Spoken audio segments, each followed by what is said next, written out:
Radhe Radhe souls, Radhe ராதேம்மா. இப்போ வந்து நம்ம கிருஷ்ண கிருப்பையாலையும் குரு கிருப்பையாலையும் பிரம்மாவுடைய டைமை நம்ம இப்போ தெரிஞ்சுக்கலாம்.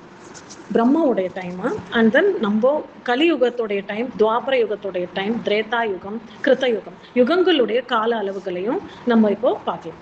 கலியுகத்துடைய கால அளவு 4,32,000 வருஷம். துவாபர யுகத்துடைய கால அளவு கலியுகத்துடைய 2 மடங்கு 8,64,000. அதையே கலியுகத்துடைய 3 மடங்கு திரேதாயுகம், கலியுகத்துடைய 4 மடங்கு கிருத்தயுகம். இதுதான் யுகங்களுடைய பீரியட் ஆஃப் டைம். மொத்தம் 4 யுகமும் கம்ப்ளீட் ஆச்சுன்னா சதுர்யுகம். ஒரு யுகம் கம்ப்ளீட் ஆனா ஆகாது. 4 யுகமும் கம்ப்ளீட் ஆச்சுன்னு சொன்னா சதுர்யுகம். ஒரு தரம் 4 யுகமும் கம்ப்ளீட் ஆச்சுன்னா ஒரு சதுர்யுகம்.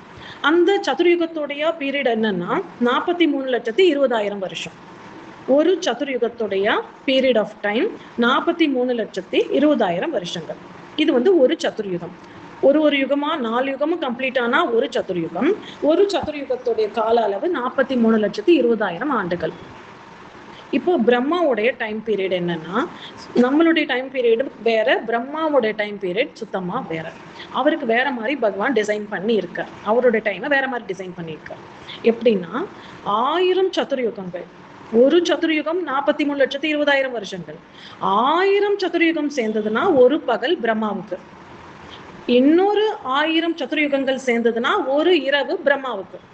இப்போ பிரம்மாவுடைய 24 மணி நேரம், பிரம்மாவுடைய ஒரு நாள் அப்படின்னா 2000 சதுர்யுகங்கள் சேர்ந்தா தான் பிரம்மாவுடைய ஒரு நாள் கம்ப்ளீட் ஆகும். ஒரே ஒரு நாள் கம்ப்ளீட் ஆகிறதுக்கு 2000 சதுர்யுகங்கள் பூர்த்தி ஆகணும்.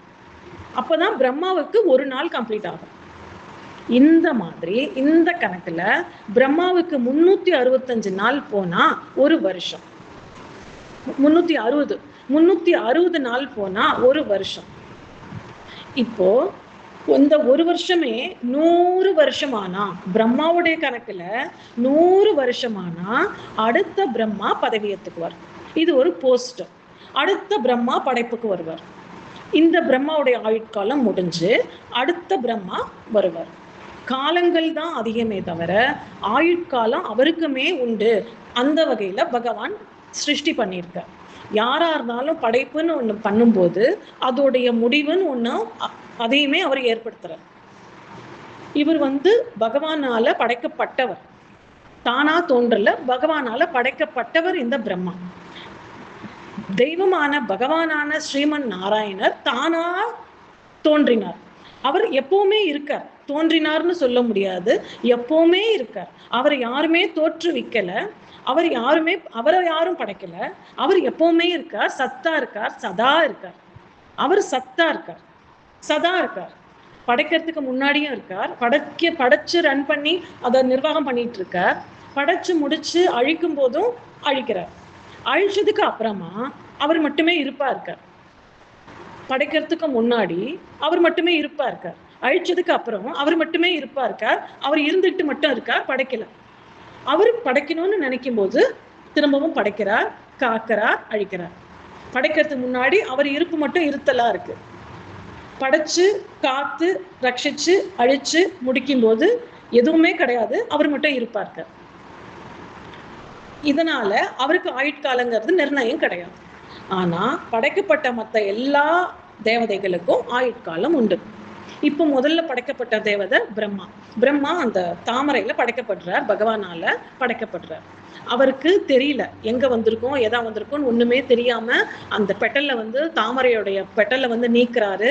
அதுக்கப்புறமா எக்கி பாக்குறாரு. அதுக்கப்புறம் தண்டுக்குள்ளர போறாரு. அது ஒரு பயணமா போயிட்டே இருக்கு. அந்த தண்டுக்குள்ள போறார் 2 யுகம் ஆயிடுது. அந்த நாவி கமலத்தை சேரவே முடியல இவரால.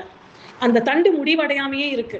தண்டு முடிவடையவே இல்லையே, தண்டு இன்னுமே முடிவடையிலையே. தண்டு முடிவடைஞ்சிருச்சுன்னா நம்ம யார் படைச்சாங்கன்னு நமக்கு தெரிஞ்சிடும்னு அவர் பாக்குறாரு. தண்டு முடிகிற மாதிரியே தெரியல.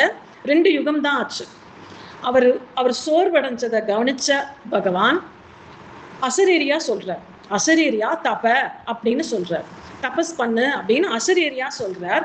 அதனால இவர் தபஸ் பண்றார். தபஸ் பண்ற அளவுக்கு ஞானத்தோட படைக்கப்பட்டிருக்கார். அவர் தபஸ் பண்ணுன்ற அந்த அசரீரியை கேட்டு தபஸ் பண்றார்.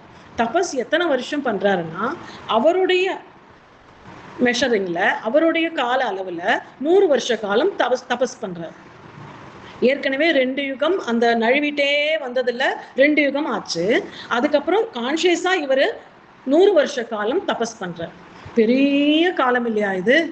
எவ்வளோ பெரிய காலம், அவ்வளோ பெரிய காலம் அவர் தபஸ் பண்ணி அந்த பிரம்மா அப்படிங்கிற அந்த படைப்புக்கான ஆற்றலை, அந்த சிருஷ்டிகர்த்தா அப்படிங்கிற அந்த பதவியை அத்தனை ஆண்டு காலம், அத்தனை யுகங்கள் கடந்து பல பல பல பல யுகங்கள் அவர் தபஸ் பண்ணி அதை வாங்குறார்.